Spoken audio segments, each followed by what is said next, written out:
Nalagpasan nga ang dating 34,000 record noong 1994 sa FIBA World Cup.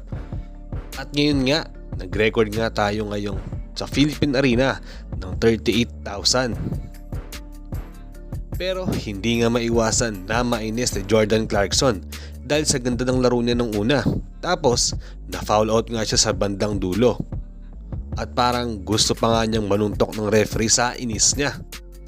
Kasi simula nga nung na-foul out siya, nung 3 minutes sa 4th quarter, hindi na nakakuha ng field goal ang Gilas Pilipinas nung last quarter. Kaya nga natalo sila. Yan ang topic natin sa video na to mga ka-sports. Pero bago nga ang lahat, pakisuporta naman ang aking channel sa pag-like at subscribe. I-click ang notification bell button para like kayo ma-notify sa mga latest videos ko. Tara at pag-usapan na natin yan. Sinimulan nga ni Dwight Ramos ang pag-score sa Gilas. Good start nga ito mga ka-sports. Tapos sa kabilang banda, sinundan pa nga ito ng magandang depensa ni AG Edu dahil nakablock nga siya. Pumapalag nga ang Gilas sa umpisa pa lang dahil na-maintain nga nila ang dikit na laro at naipagpalitan lang sila ng score sa Dominican Republic.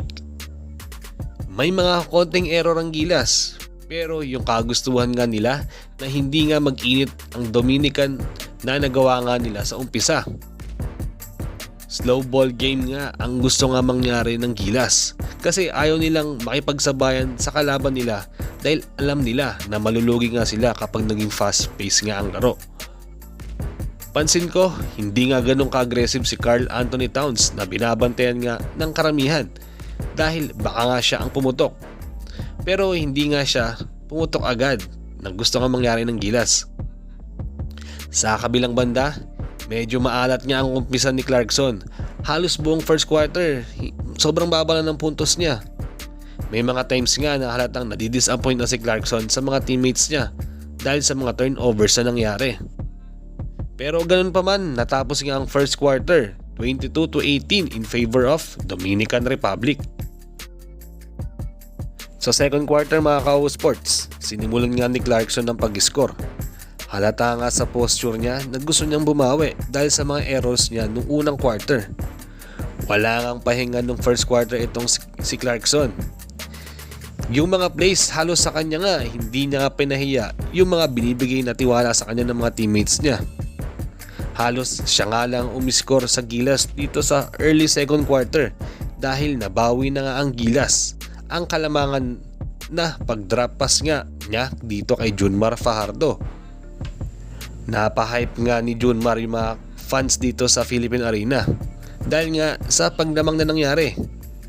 Pero ganun pa man, bumawi na ng Dominican dahil sa mga pag-tres nga nila.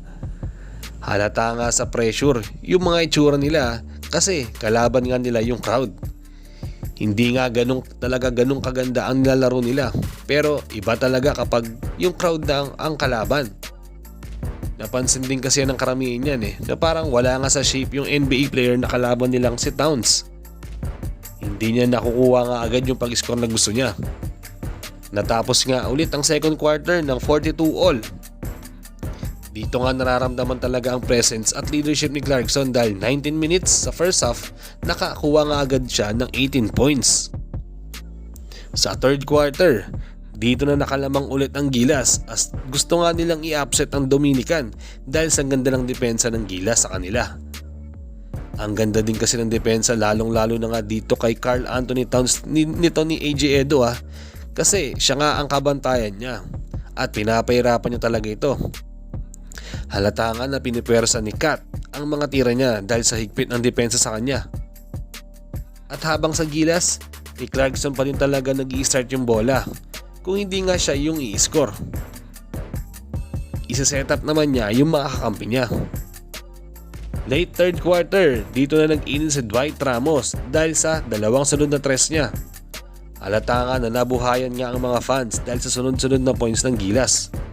Dito nga ginanahan din si Clarkson kasi nangyari nga yung gusto niya mangyari yung ma-involve yung mga kakampi niya. Ito din naman kasi ang kagustuhan nga na mangyari, yung ma-pressure yung kalaban ng Gilas kasi gusto nga nilang i-take advantage yung home crowd. Kaso yun nga, sunod-sunod din ang turnover ng Gilas na ayaw nga mangyari ni Coach Chot. Dahil yung mga errors hanggat maaari, no rooms for mistake nga talaga. Habang dito nga kay Towns, halos sa free throws na nga lang siya nakaka-score. Kasi kung maka-score nga siya, makaka-drive siya, gusto ng Gilas nga i-foul na lang siya at padaanin sa free throw. Sa fourth quarter mga ka-sports, nagkaroon ng run ang Dominican dahil biglang gumana nga ang mga tres nila. Sunod-sunod na kasi yung gumana ng outside shooting nila. Simula nga kasi nung nilabas itong si AG Edo. Medyo lumumuwag ang depensa ng Gilas na napansin nga agad ni Coach Chot. Si Edo kasi talaga ang naging primary defender nila. Ditong lalong-lalo na kay Karl Anthony Towns. Mabuti nga, naging katulong na si Junmar para maki-score sa mid-fourth quarter at mabigyan ng space si Clarkson para pumuntos. Pero yun nga, halata nga dito kay Clarkson na nadidismaya na siya dahil na-foul out nga siya nung 3 minutes na lang nung fourth quarter. Simula nga noon, hirap na maka-opensa ang Gilas dahil wala na nga silang primary scorer. Parang gusto pa nga manuntok ni Clarkson sa inis dahil hindi niya nga matanggap ang mga tinatawag ng referee sa kanya.